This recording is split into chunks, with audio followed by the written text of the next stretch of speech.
시청자 여러분 안녕하십니까? VOA 뉴스투데이 시작합니다.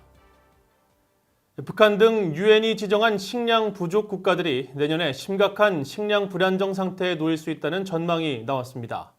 신종 코로나 바이러스 감염증 여파 등 복합적인 요인들 때문인데 외부 식량 지원 필요성이 커질 수밖에 없다는 지적이 나옵니다.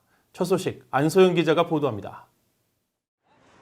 유엔 식량농업기구 FAO가 외부 지원이 필요한 북한 등 44개 국가에 대한 내년도 식량 사정과 관련해 암울한 전망을 내놨습니다. FAO는 2일 발표한 6월 세계 식량 가격 지수를 통해 신종 코로나 바이러스 감염증이 이들 국가에 광범위하고 심각한 영향을 미치고 있다면서 이 중 일부 국가의 곡물 생산량은 침체될 것이라고 경고했습니다. 이들 44개 국가의 내년도 총 곡물 수입 요구량은 전년보다 5% 증가한 7,340만 톤으로 추정했습니다. 구체적인 국가와 각 국가별 필요 수치는 적시하지 않았습니다. 그러나 신종 코로나 바이러스 사태와 관련한 국경 폐쇄와 이동 제한 등 노동력 부족에 따른 곡물 생산 차질이 반영됐으며 이들 국가에 대한 2021년도 식량 지원 필요성이 증가할 수밖에 없다고 밝혔습니다. 코로나 사태 이후 국경을 봉쇄한 북한 등이 포함됐음을 시사한 겁니다. 앞서 미국 농무부는 지난달 26일 공개한 6월 쌀 전망 보고서에서 북한의 올해 도정 후 쌀 생산량을 136만 톤으로 추정했습니다. 국제 고립과 연이은 재해 등으로 북한 내 대기근과 아사 사태가 벌어졌던 1990년대 중반, 이른바 고난의 행군 시기 당시 특히 1994년 150만 톤보다 적은 수치입니다. 전문가들은 신종 코로나 바이러스 여파로 북한 내 농사 준비가 제때 이루어지지 못했다고 지적했습니다. 특히 비료 수입량이 예년에 비해 많이 떨어져 올해 농사에 지장이 많을 수밖에 없다는 겁니다. 사실은 1, 2, 3, 4, 5월 달에 비료를 많이 확보해야 되거든요.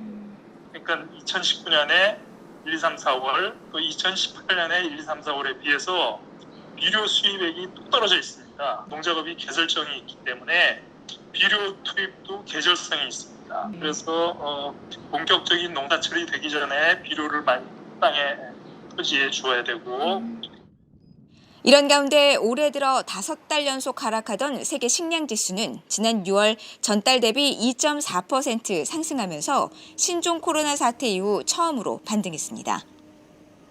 세계 식량기구 FAO의 세계 식량 지수는 70여 개국 내 곡물과 육류, 설탕, 유제품 등 23개 품목의 가격 동향을 토대로 매달 발표됩니다.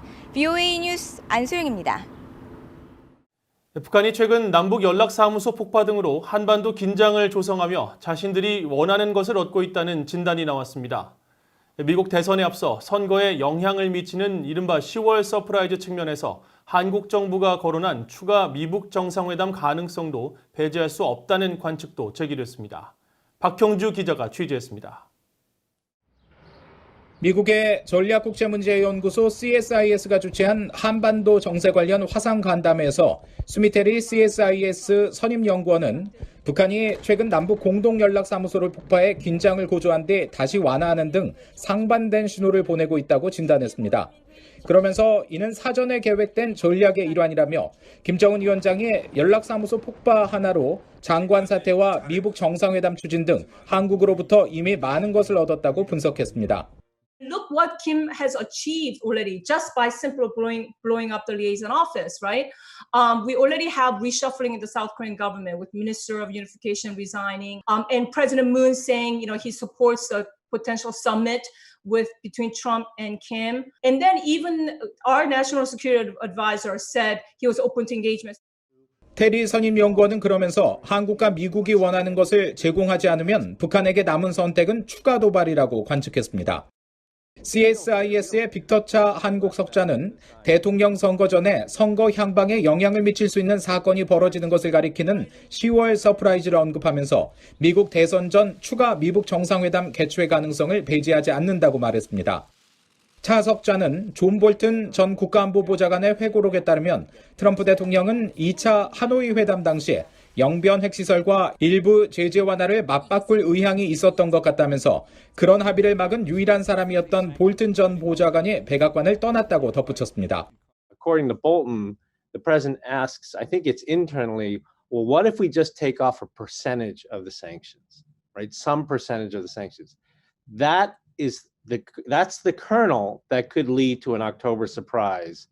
Because if you read the Bolton book, the only person that was preventing Trump from doing all this was Bolton. 전문가들은 미국과 한국, 일본이 북한 문제는 물론 양자 간 현안을 놓고도 갈등이 심화될 가능성도 지적했습니다. 브루킹스 연구소의 정박 한국 석좌는 볼튼 전 보좌관의 회고록에 한일 관계가 좋지 않은 시기에 나왔고 양국 관계가 더욱 악화될 것이라며 북한이 이런 상황을 악용할 수 있다고 말했습니다. North Korea can continue to exacerbate or exploit the seams between and among the allies, and I think that's really harmful. And of course, this all adds to the sanctions issue of implementation. That we need everybody on board on sanctions implementation. 대북 제재에 대한 한계도 거론됐습니다. 빅터차 석자는 지난 2016년과 17년처럼 중국 등이 동참한 전방위적 대북 제재가 작동된다면 시간은 미국의 편이지만 지금은 제재의 구멍이 난 채 한 손으로만 압박을 가하는 상황이라고 지적했습니다. VOA 뉴스 박형주입니다. 최근 회고록 출간으로 파장을 일으킨 존 볼튼 전 백악관 국가안보보좌관이 2일 미국이 대북 정책에 있어 지난 2년을 허비했으며 미국과 한국, 일본은 전략적으로 더 나쁜 위치에 있다고 주장했습니다. 볼튼 전 보좌관은 이날 뉴욕의 외신기자협회가 주최한 인터넷 간담회에서 미국이 북한과 관련한 활동과 보여주기 위한 사진쇼 등으로 2년을 허비했다며 북한이 이런 상황을 악용해 핵과 탄도미사일 프로그램에 계속해서 노력을 기울였다고 말했습니다. 그러면서 북한은 그동안 가만히 있었던 것이 아니라 다른 핵무기 확산 국가들과 마찬가지로 그런 시간들을 이용해 그들의 핵과 미사일 프로그램을 발달시키고 있었다면서 그럼으로써 미국과 일본, 한국을 전략적으로 더 나쁜 위치에 놓이게 했다고 말했습니다. 오는 11월 미국 대선 전 미북 정상회담 개최 가능성에 대해서는 북한이 정상회담에 대한 의지가 없을 것으로 본다면서 다만 대선에 영향을 미칠 수 있는 10월 서프라이즈가 있을 수 있다며 트럼프 대통령 스스로 깊은 곤경에 빠졌다고 느낀다면 그의 친구인 김정은과의 회담으로 상황을 뒤집을 수 있다고 생각할 가능성도 있다고 말했습니다.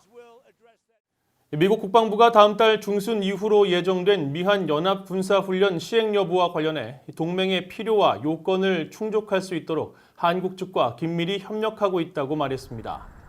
존 서플 국방부 대변인은 2일 신종 코로나 바이러스 사태로 연기된 미한 연합훈련 시행 여부와 관련해 3가지 안을 두고 미한 당국이 논의하고 있다는 한국 보도와 관련한 VOA의 논평 요청에 이같이 밝히고 향후 미한 연합훈련의 범위와 규모, 초점은 미한 동맹의 맥락 안에서 결정될 것이라고 강조했습니다.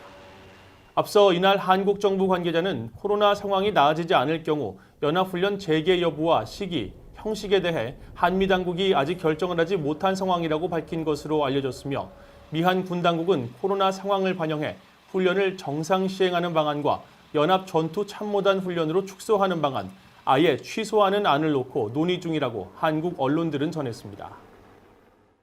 한국의 대북 인권단체인 북한인권시민연합이 2일 북한 인권 문제에 헌신해온 고 윤현 목사 타계 1주기를 맞아 개최한 학술 세미나에서 북한 인권 문제는 한국의 대북 정책의 주류가 돼야 한다는 지적이 나왔습니다. 발제자로 나선 허만호 경북대 교수는 북한 정권이 체계적이고 지속적인 인권 침해를 벌이고 있다면서 지속적인 인권 유린은 북한 안팎에서 위기를 계속 일으킬 것이라고 지적하고 통일 한국의 정체성과 정통성 확립을 위한 준비를 해야 한다고 강조했습니다.